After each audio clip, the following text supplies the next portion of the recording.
Saviez-vous que les organismes communautaires sont en colère et se mobilisent contre les mesures d'austérité actuellement imposées par le gouvernement du Québec? Savez-vous pourquoi?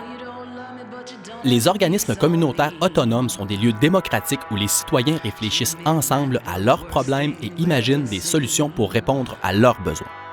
Ils s'y réunissent aussi pour mieux comprendre les causes de ce qu'ils vivent et pour défendre leurs droits.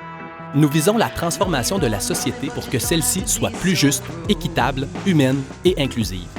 Tout le monde a le droit d'avoir sa place et de participer en fonction de ses capacités.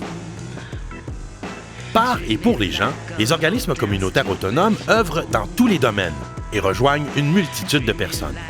Nous observons globalement les problèmes qu'une personne ou un groupe peut vivre.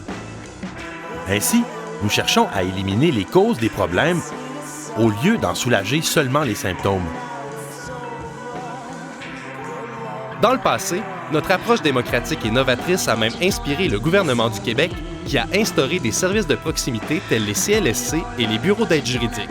Par nos nombreuses mobilisations, nous avons contribué à façonner les politiques sociales au Québec, à rendre visibles des problèmes que vivent des groupes de citoyens, à lutter contre la pauvreté et l'exclusion sociale. Nous nous indignons que l'espérance de vie d'une personne du quartier le plus pauvre de Montréal soit plus courte de 11 ans que celle qui habite le quartier le plus riche, que l'éducation soit moins accessible pour les gens issus des quartiers démunis et que certaines personnes qui travaillent 40 heures semaine doivent recourir à des banques alimentaires pour arriver à la fin du mois.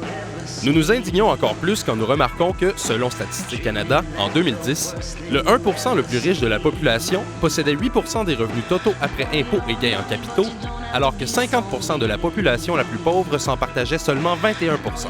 Malheureusement, nous ne naissons pas tous égaux, mais nous nous devons de rétablir l'égalité des chances. Nous militons pour une meilleure justice sociale et une société plus inclusive. Nous avons la conviction profonde que c'est par la redistribution de la richesse et des services publics gratuits, universels, accessibles et de qualité que nous y arriverons. Ce que nous visons, c'est rien de moins que de changer le monde. Mais nos gouvernements actuels semblent penser autrement. Austérité et rigueur sont sur toutes les lèvres. On nous dit que la récréation est terminée, que nous n'avons plus les moyens de nos ambitions, qu'il faut que tout le monde se serre la ceinture. Malgré le discours ambiant, les organismes communautaires autonomes ne croient pas à cette crise des finances publiques. Parce que depuis près de 30 ans, le gouvernement du Québec se prive de revenus considérables en laissant les mieux nantis, les banques et les grandes entreprises se soustraire à l'impôt et à la contribution collective. Selon Statistique Canada, au moins 170 milliards de dollars se trouvent en ce moment dans les paradis fiscaux. Et on nous dit aujourd'hui que nous vivons une crise des finances publiques. Pas étonnant quand on se prive ainsi de revenus. Résultat, des tonnes de coupes et de hausses de tarifs qui affectent la population, encore plus particulièrement les gens qui fréquentent les organismes communautaires. Le gouvernement actuel fait des choix qui vont à l'encontre de nos principes de justice sociale et d'équité. Hausse de tarifs d'hydro ou nouvelle tarification pour les CPE, coupe et fusion en santé et services sociaux et dans le domaine de l'éducation, coupe dans les instances de développement des régions, coupe dans le soutien à l'action bénévole, coupe à l'aide sociale, coupe dans l'aide financière pour le soutien à domicile des personnes atteintes de maladies comme la sclérose en plaques, coupe dans l'adaptation des logements pour personnes handicapées, coupe de la moitié du budget du Conseil du statut de la femme, coupe en protection de l'environnement. On coupe, on coupe, on coupe.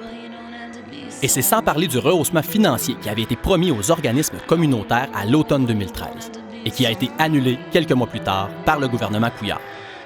Nous avons la mission de dénoncer ces politiques qui affectent les plus démunis de notre société et qui rongent le filet de sécurité sociale que nous nous étions donnés collectivement.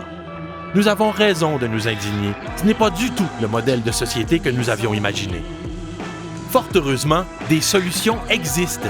L'austérité n'est pas une fatalité. Nous croyons fermement que d'autres choix sont possibles et que nous avons les moyens de faire autrement. Il y a d'autres voies que de couper dans les dépenses de l'État.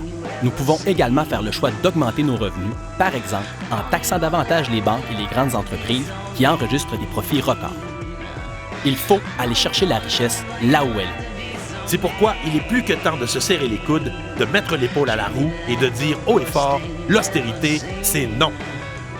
Parce qu'il est de notre devoir d'organismes communautaires autonomes de s'opposer aux injustices. Parce que nous sommes au front des conséquences sociales de ces choix. Parce que nous ne sommes pas dupes. Nous ne pouvons rester muets devant un tel saccage. Nous savons qu'une meilleure redistribution de la richesse est possible. C'est pourquoi nous appelons tous les groupes communautaires, membres, participants et participantes, travailleurs et travailleuses, bénévoles et membres de conseils d'administration à s'impliquer activement dans cette lutte pour une société plus juste. Nous invitons également toute la population qui veut se mettre en action et qui se sent inquiète devant l'ampleur de ces changements injustes à se joindre à nous. Restez informés des actions collectives qui auront lieu près de chez vous. Parce qu'ensemble, on est plus fort. Parce qu'ensemble, on peut changer le monde.